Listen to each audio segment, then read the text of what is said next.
Hey everyone, welcome to zen on thread.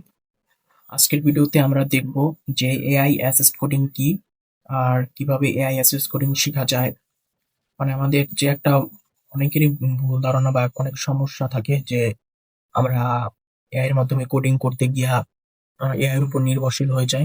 মূলত আজকে একটা একটা সেফ লার্নিং রোড ম্যাপ দেখবো যে কিভাবে আমরা এআই এর মাধ্যমে কোডিং করতে পারি, কিভাবে আরো এআই এর মাধ্যমে কোডিং করে এগিয়ে থাকতে পারি বা আরো কাজ কিভাবে দ্রুত করতে পারি। আজকে প্রথমে যদি জানি আগে এআই অ্যাসিস্ট কোডিং কি। এআই অ্যাসিস্ট কোডিং মানে হলো কোড লেখার সময় এআই টুল ব্যবহার করে যে কোড লেখা, যেমন GitHub copilot, chat GPT, cursor বা পোডিয়াম। প্রথমে আমাদের এআই অ্যাসিস্ট কোডিং সম্পর্কে এটা বুঝতে হবে যে আমরা কিন্তু এআই অ্যাসিস্ট কোডিং করি যে এখানে কিন্তু আমরা এআই কে কন্ট্রোল করি, এআই কিন্তু আমাদের কন্ট্রোল করে না। এখানে কিন্তু আমরা এআই কে কন্ট্রোল করি। যেমন এখানে আমরা কাজ করতেছি আর এআই অ্যাসিস্ট্যান্ট বা কোপাইলট হিসেবে আমাদের কাজে সাহায্য করে।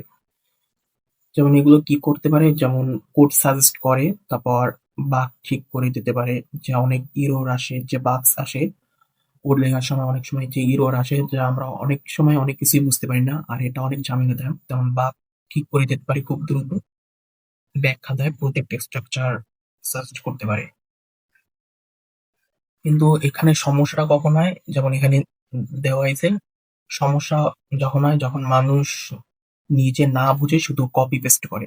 আমরা কিন্তু এখন একটা মানে খুব কমন একটা সমস্যা, মানে এআই অ্যাসিস্ট কোডিং করতে আজকে আমি প্রায় অনেককেই দেখছি যে কোড লেখার সময় শুধু কোড এখন নিজে না করে মূলত এআই দিয়ে কোড জেনারেট করে সেটাকে কপি পেস্ট করে।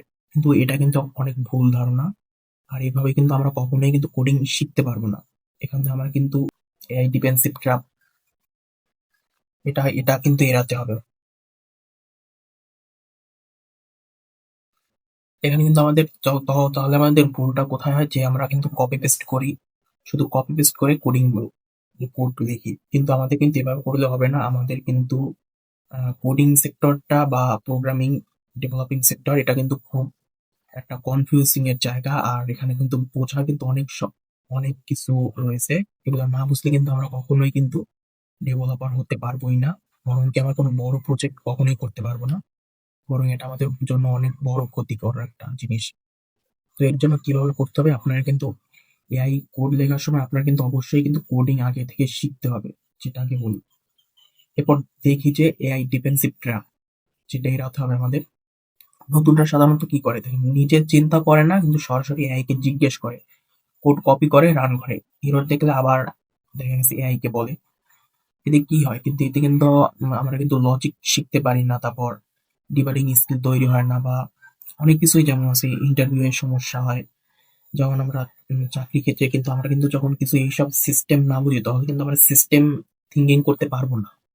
যখন একটা অ্যাপ বানাই বা আমরা ওয়েবসাইট বানাই, তখন কিন্তু এর ব্যাক এন্ড সম্পর্কে জানতে হয়, ফ্রন্ট এন্ড আছে যে এটা কিভাবে কি কাজ করে, এটা কিন্তু বুঝতে হবে, নাহলে কিন্তু এটা হয় না। কিন্তু আমরা যখন যে আছি যে আমরা পুরো ওয়েবসাইটটাকে এআই দিয়ে বানাই, এআই কে বলি যেন ওয়েবসাইটটা পুরোপুরি তৈরি করে দেয়। তো এখানে কি হয়, যদি আমরা একটা লগইন পেজ বানাই, একটা লগইন পেজ ধরেন এআই কে আমরা বানাতে বললাম, কিন্তু এআই সুন্দর করে একদম একটা ইউজার ফ্রেন্ডলি লগইন পেজ বানিয়ে দিল বা সাইন আপ পেজ বানিয়ে দিল। কিন্তু যদি পাসওয়ার্ডই যদি এনক্রিপ্ট না করে, একটা পাসওয়ার্ড যদি এনক্রিপ্ট না করে, তাহলে কিন্তু আমাদের কি সেটা হলো পুরোপুরি। এই পাসওয়ার্ড এনক্রিপ্ট করা এটা কিন্তু এআই কখনো পারবে না, প্রায় এখন অনেকেই করে না, এআই কিন্তু এটা করে না। কিন্তু আমাদের এখানে কিন্তু এআই এর উপর নির্ভরশীল থাকলে হবে না, কিন্তু এখানে আমাদের কিন্তু কোড শিখতে হবে প্রথমে। আমি আগেও বলি যে এআই অ্যাসিস্ট কোডিং শুধু এখানে আমরা শুধু কোড সাজেস্ট করে, যখন অনেক সময় কোড লেখার সময় কোড সাজেস্ট করে, আমরা দেখে সেটাকে সিলেক্ট করে, যেমন গিটহাব কোপাইলট যারা ব্যবহার করছেন বা যারা প্রোগ্রামার আছে তারা অবশ্যই জানেন গিটহাব কোপাইলট, পোডিয়াম এগুলো জানেন। কিন্তু এখানে আমরা দেখে দ্রুত বুঝতে পারি যে আসলে কোড গুলো আসলে ঠিক আছে কিনা, সেটা আমরা বুঝতে পারি। এখানে আমরা দ্রুত আরো কোড লিখতে পারি। তারপর হয় কি, যখন আরো ইরর ফিক্স হয়, এখানে কিন্তু ইরর আসে, প্রোগ্রামিং কিন্তু প্রচুর ইরর আসে। তো এই ইরর সমাধানের জন্য আমরা এআই ব্যবহার করতে পারি। যে তখনই একটা, যেমন চ্যাট জিপিটি ব্যবহার করতে পারি, তখন একটা ইরর আসলে সরাসরি একটা স্ক্রিনশট পাঠিয়ে দিয়ে আমরা মূলত ইররটা ফিক্স করতে পারি। তো এটাই কিন্তু হলো এআই অ্যাসিস্ট কোডিং। এখানে কিন্তু আমরা কি করতেছি, এখানে কিন্তু আমরা এআই এর উপর ডিপেন্ডেবল হচ্ছি না, কিন্তু আমরা এআই কে কন্ট্রোল করে আমরা কোড লিখছি, আমরা একটা প্রজেক্ট তৈরি করছি এআই কে কন্ট্রোল করে। এরপরে যদি আমরা একটা সেফ লার্নিং রোডম্যাপ দেখি, প্রথমে যদি এখন আপনি যদি দেখুন এআই কোডিং যদি শুরু করতে চান, প্রথম কিন্তু আপনার রিয়েল কোডিং যেটা নর্মাল কোডিংটা কিন্তু শিখতেই হবে। নর্মাল কোডিং যে একদম শেষ হয়ে গেছে তা না, এআই কোডিং আসতে বলে কিন্তু আপনার কিন্তু নর্মাল কোডিং শিখতেই হবে। এই জন্য পিওর কোডিং ফাউন্ডেশন যেটা আপনার শিখতেই হবে। প্রথমে আমি সাজেস্ট করবো যে আমরা যখন বিএস করে কোডিং করুন তখন GitHub Copilot ইনস্টল করবেন না। প্রথম GitHub যখন আমরা শেখার সময় কখনোই GitHub ব্যবহার করবেন, GitHub Copilot বা কোনো রকম এআই ব্যবহার করবেন না। প্রথম আপনারা টিউটোরিয়াল দেখে শিখুন বা কোথাও কোর্স কিনে শিখুন। কিন্তু শেখার সময় প্রথম আপনি যে কোনো একটা প্রোগ্রামিং ল্যাঙ্গুয়েজ যেমন বা আপনারা যেভাবে কোডিং শুরু করতে চান, যে নিয়ে শুরু করতে চান বা প্রোগ্রামিং যে শুরু করতে চান, যদি আপনি HTML শিখেন তো তারপর যদি জাভাস্ক্রিপ্ট HTML যদি শিখেন তো সেটাকে একদম ভালো করে শিখবেন টিউটোরিয়াল দেখে, কিন্তু নিজে কোডগুলো লিখুন প্রথমে। এতে কি হবে, আপনার কনসেপ্টটা ক্লিয়ার হবে, আপনি প্রথমে বুঝতে পারবেন। এরপর জাভাস্ক্রিপ্ট এটাকে ভালোভাবে শিখুন, তারপর পাইথন শিখুন, পাইথন বেসিক শিখুন। পাইথন যদি আপনি শিখতে চান তো সেটা শিখবেন। যে কোনো একটা প্রোগ্রামিং ল্যাঙ্গুয়েজ কিন্তু খুব ভালোভাবে শিখতে হবে। তারপর এগুলো কিন্তু আপনি চেষ্টা করবেন। কিন্তু এখানে আপনি কখন একটা এআই এখানে সব থেকে হেল্পফুল কোন জায়গায় জানেন? মানে এআই কোথায় সব থেকে বেশি হেল্পফুল করে? কারণ আমরা যদি আমরা পাইথন দিয়ে যদি কোনো একটা প্রজেক্ট বানাতে চাই তো প্রথমে আমরা কোড জানি, কিন্তু আমরা প্রজেক্ট বানানোর সময় কনফিউজ যে জিনিসটা কেমন হবে। তো সেক্ষেত্রে কিন্তু আমাদের কোড কোড কিন্তু আমাদের নিজেদের বুঝতে হবে। এখন যদি সেটা আমরা সরাসরি এআই কে বলি আর এআই দেখা গেছে আমাদের কোড লিখে দিল, পরে আমরা কোডটা যদি দেখে বুঝতে না পারি যে আসলে এখানে কি বলছে, আসলে কোডে কি বলছে আর এটা কিভাবে তৈরি হয়েছে, আমাদের প্রজেক্টটাও পুরোপুরি তৈরি হলো। আর এআই কে বলার মাধ্যমে আমাদের প্রজেক্টটাও তৈরি হলো। এরপর আমরা যদি প্রজেক্টটা ঠিকঠাক ভাবে হইলো, আমাদের প্রয়োজন অনুযায়ী প্রজেক্ট হইলো, কিন্তু আমরা যদি এখন দেখে যদি না বুঝতে পারি যে আসলে প্রজেক্টটা কোডিং এ কি কি বলছে, আসলে কি করছে, আরো মানে যদি কোনো কিছু মিসিং থাকতে তখন আমরা কিভাবে সেটাকে ফিক্স করব বা আরো ভালো কিভাবে করা যায়, এটা যদি আমরা পরের বার যদি কোড যদি আমরা দেখে বুঝতে পারি তাহলে কিন্তু আমরা সেটা করতে পারবো। কিন্তু এআই অ্যাসিস্ট কোডিং এ কিন্তু আমরা তো বলি যে আপনাদের কিন্তু কোডিং শিখতেই হবে মোস্টলি। আপনারা কখনো কিন্তু এআই এর উপর নির্ভরশীল থেকে কোড লিখবেন না। এটা আপনাদের বারবার বলছি যে এআই এর উপর নির্ভরশীল থেকে কোড কখনোই লিখবেন না। এআই কে শুধু সহায়ক হিসেবে ব্যবহার করুন আপনার কোড ফিক্স করতে, বা আপনার কোড লেখার সময় যখন কোড সাজেস্ট করে তখন এআই কে ব্যবহার করুন, কিন্তু নিজে থেকে কখনো এআই এর উপর নির্ভরশীল হবেন না। প্রথমে নিজে চেষ্টা করবেন, তারপর 20 মিনিট আটকে গেলে তখন দেখা গেছে আপনি এআই কে বলতে পারেন যে আপনি এই যে কোডিং গুলো যখন শিখবেন না, প্রথম নিজে শিখতে পারেন, তারপর তখন যদি শেখার মধ্যে যদি কখনো আটকে যান, যেমন উম অনেক অনেক ক্ষেত্রে আটকে গেলেন, যেমন কোনো ইরর হলো বা অনেক কনফিউশন এ পড়লেন, তখন আপনি এআই কে বলতে পারেন যে আসলে এই জিনিসটা কি, সেটা বলে দেবে, এআই কে তখন বলতে পারেন। তারপর হচ্ছে এর পরের এতে আপনি কি হবে, এতে হচ্ছে গিয়ে আপনার লজিকটা বুঝতে পারবেন, যে আপনি কোডিং লেখার সময় যে আসলে লজিকটা কি সেই লজিকটা বুঝতে পারবেন। আপনি তাহলে স্ট্রাকচারটা বুঝতে পারবেন, কোন একটা প্রজেক্টের স্ট্রাকচার বুঝতে পারবেন আপনি। এভাবেই এভাবেই কিন্তু এআই অ্যাসিস্ট কোডিং আসলে করা হয়। আসলে এআই অ্যাসিস্ট কোডিং যে আসলে অনেকটা ইজি বা এআই সব করে দিচ্ছে, এআই কোডিং মানে অনেক দ্রুত অনেক কিছু করতে পারছেন, আসলে এটা এরকম কিছুই না। আপনার কিন্তু নিজের কোড লেখা শিখতেই হবে, এটা মাস্ট বি শিখতেই হবে। তারপর হচ্ছে কন্ট্রোলেট এআই ইউজড।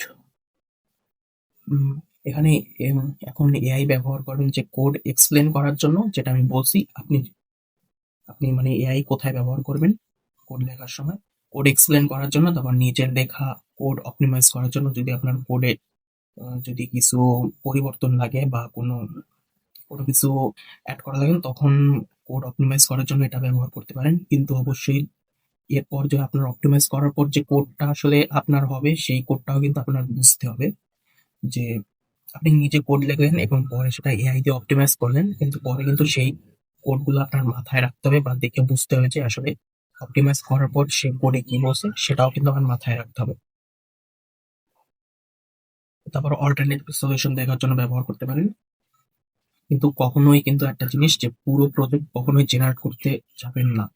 কারণ প্রজেক্ট কিন্তু যদি করেন কিন্তু প্রথম অবস্থায় আপনার অ্যাজ এ ডেভেলপার হিসেবে আপনার কিন্তু পুরো প্রজেক্টটা আগে মাথায় আনতে হবে যে প্রজেক্টের সিস্টেম কি কেমন কি হবে, তারপর প্রজেক্টটা মূলত কি নিয়ে কোন সিস্টেমের, তারপর এর ব্যাকএন্ড কিন্তু আপনার পুরোপুরি আপনার নিজের মাথায় রাখতে হবে। কিন্তু সেই অনুযায়ী আপনি কিন্তু প্রজেক্টটা করবেন।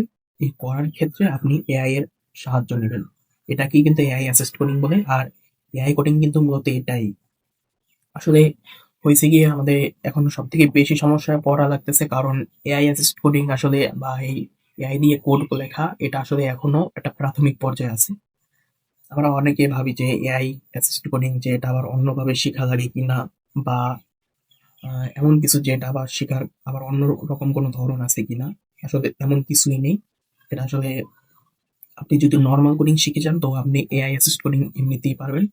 সো এর জন্য কি করবেন, আপনি কোডিংটা ভালো করে শিখবেন। আপনি যেকোনো একটা প্রোগ্রামিং ল্যাঙ্গুয়েজ হোক বা আপনি ওয়েব ডেভেলপার হোক, যেকোনো একটা প্রোগ্রামিং ল্যাঙ্গুয়েজ জাভা স্ক্রিপ্ট বা আপনি পাইথন ব্যাকএন্ডের জন্য জ্যাঙ্গো শিখতে পারেন। যেটাই শেখুক না কেন আপনি ভালো করে প্রথমে শিখবেন। এরপর আপনি এআই এর হেল্প নিয়ে কাজ করবেন। কিন্তু শেখার ক্ষেত্রে তখন আপনি এআই ইউজ করতে পারেন শুধুমাত্র কিসের জন্য? শেখার ক্ষেত্রে আপনি এআই ইউজ করতে পারেন শুধুমাত্র ইরর যখন আসে। আসলে বিগিনার অবস্থায় যখন আপনি শিখেন তখন কিন্তু ইরর কিন্তু খুবই ঝামেলাদায়ক, কনফিউজিং তৈরি হয়। তো এখানে কিন্তু আপনি এআই এর হেল্প নিতে পারেন শুধু ইরর ফিক্স করার জন্য, শুধু শেখার ক্ষেত্রে ব্যবহার করতে পারেন। কিন্তু কখনোই কোড সাজেস্ট করার জন্য কিন্তু না। আর কোড এক্সপ্লেন করার জন্য ব্যবহার করতে পারেন, কোড সাজেস্ট করার জন্য কখনো ব্যবহার করবেন না। এবং কোড লিখে নিজে কপি পেস্ট করবেন না। এর জন্য কিন্তু আপনি এআই ব্যবহার করতে পারেন শেখার জন্য, শুধু ইরর ফিক্স করার জন্য আর কোড এক্সপ্লেন করার জন্য ব্যবহার করতে পারেন। আর এর থেকে বেশি কিছু করতে যাবেন না, তো সেটাই ভালো হবে। Safe plan. এর জন্য কি করতে হবে আপনি দেখুন, কিন্তু আমাদের আপনাদের কোডটা এটাই বলতে চাই যে আপনার কোড কিন্তু পুরোপুরি শিখতে হবে। কোড লেখাটা পুরোপুরি যদি আপনি শিখতে পারেন তখনই আপনি এআই অ্যাসিস্ট্যান্ট শিখতে পারবেন। তারপর হচ্ছে গিয়ে অ্যাডভান্স টিপ যেটা ওটা বলে দিই। এআই কে এভাবে ব্যবহার করুন, যেমন যদি আপনি এভাবে কখনো এআই কে বলবেন না যে write a full website for me. শুধু যদি এভাবে যদি না বলে, যদি write a full website for me এভাবে যদি না বলে যদি বলেন I build this, how can I improve performance, তারপর হচ্ছে explain why this logic is insufficient, তারপর হচ্ছে give me three different way to solve this. Final advice যেটা হচ্ছে নর্মাল কোডিং না শিখে এআই অ্যাসিস্ট কোডিং কখনো সম্ভব না। যেটা আমি বলছি, নর্মাল কোডিং না শিখে কিন্তু এআই অ্যাসিস্ট কোডিং শেখা সম্ভব না। সো এর জন্য আপনি নর্মালি যেভাবে কোডিং শেখা হয় আপনি সেটা আগে ভালো করে শিখুন, এরপর এআই অ্যাসিস্ট কোডিং শিখুন। কিন্তু তখনও যখন আমরা নর্মাল কোডিং শিখেও কিন্তু একটা সমস্যা হয়, যখন এআই অ্যাসিস্ট কোডিং শিখি তখনও কিন্তু আমরা অনেক সময় কোডের উপর ওই এআই এর উপর মানে নির্ভরশীল হয়ে যাই। যেমন কোড জেনারেট করে দিয়ে মানে এখানেও কিন্তু একটা সমস্যা আছে। কিন্তু সেটাও করা যাবে না। নর্মাল কোডিং না শিখে এআই অ্যাসিস্ট কোডিং শেখা সম্ভব না, সেটাও ঠিকই। কিন্তু বিগিনার অবস্থায় আমি প্রথমে সাজেস্ট করবো যে আপনি আগে নর্মাল কোডিং যেভাবে শেখা হয় সেভাবে শিখেন। আর এআই ব্যবহার করুন যখন আপনি কোনো সমস্যায় পড়বেন, কোনো ইরোর হবে, যখন ইরোর আসবে তখন আপনি ব্যবহার করতে পারেন, বা বাগ ফিক্স করতে তখনও শেখার ক্ষেত্রে ব্যবহার করতে পারেন। যখন আপনি পুরোপুরি শিখতে পারবেন তখন আপনি এআই ব্যবহার করুন, কিন্তু খুব সেফলি তখন ব্যবহার করতে হবে। যেমন শুধু কোড সাজেস্ট করার ক্ষেত্রে। আর কখনো কোড একা একা জেনারেট করতে যাবেন না। কিন্তু হ্যাঁ, আপনি যদি HTML বা CSS এই জায়গাটা আসলে কোড আপনি এআই এর মাধ্যমে জেনারেট করতে পারেন, কিন্তু আপনার দেখে বুঝতে হবে যে আসলে সেখানে কি লেখা হয়েছে।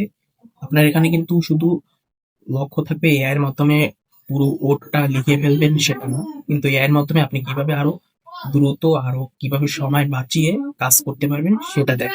তো এই ছিল ভিডিওটি। তো ভিডিওটি কেমন লাগছে অবশ্যই কমেন্টে জানান। আর এটা বুঝতে পারছি যে আসলে ভিডিওর কোয়ালিটি খুবই খারাপ হচ্ছে এখনো। আসলে আমি নতুন নতুন কন্টেন্ট ক্রিয়েটর, তাই আসলে এরকম হচ্ছে। তো আমি চেষ্টা করছি ভিডিও আরো ভালো করার। তো আপনাদের সাপোর্ট প্রয়োজন। যদি আপনারা এখানে সাপোর্ট করেন, যদি ভিডিওতে লাইক করেন, কমেন্ট করেন, তো আমি আরো মোটিভেটেড হতে পারি। এরপর আমি আরো ভালো ভিডিও আনার, আরো কোয়ালিটিফুল কন্টেন্ট আনার চেষ্টা করব। ধন্যবাদ ভিডিওটি সম্পূর্ণ দেখার জন্য। যদি ভিডিওটি ভালো লেগে থাকে অবশ্যই একটি লাইক করুন এবং চ্যানেলটি সাবস্ক্রাইব করতে ভুলবেন না। দেখা হচ্ছে নেক্সট ভিডিওতে।